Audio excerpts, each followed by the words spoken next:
By developing a user form and not being able to open it up sort of makes it irrelevant. You need an action in Excel to be able to open up this user form. The most common action is just by inserting a button.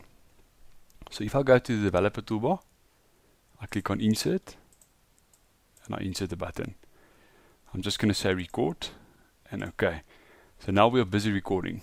So you know that because it says stop recording on the top and also the blue button. So I don't need any code.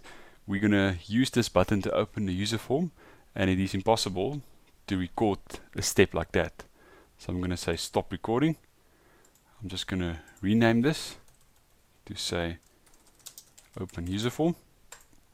And I right click on it and go to view code. So this is my code for my button. So what do I want this code to do? So on the left hand side you'll see my current user form is called test1. So I'm going to say test1 show, and that is how you open up a user form. Then I'm just going to make a comment there. Always use as much comments as you can to say open user form.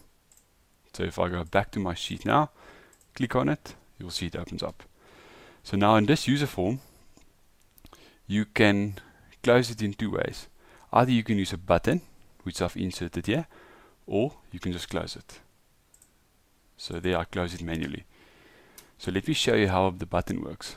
So if I want to insert this button again, you go to your toolbox.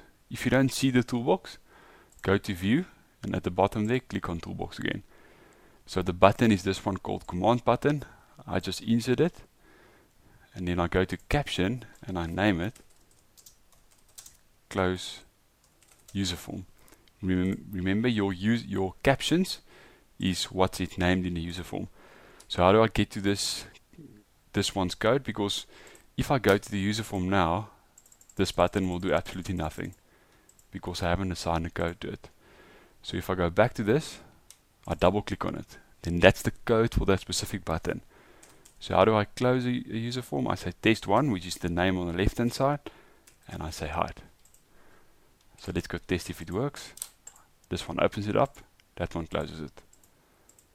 So it works perfectly. So you can insert any coding into a certain button. We'll go through a few other ones later, but that is how you open and close a user form.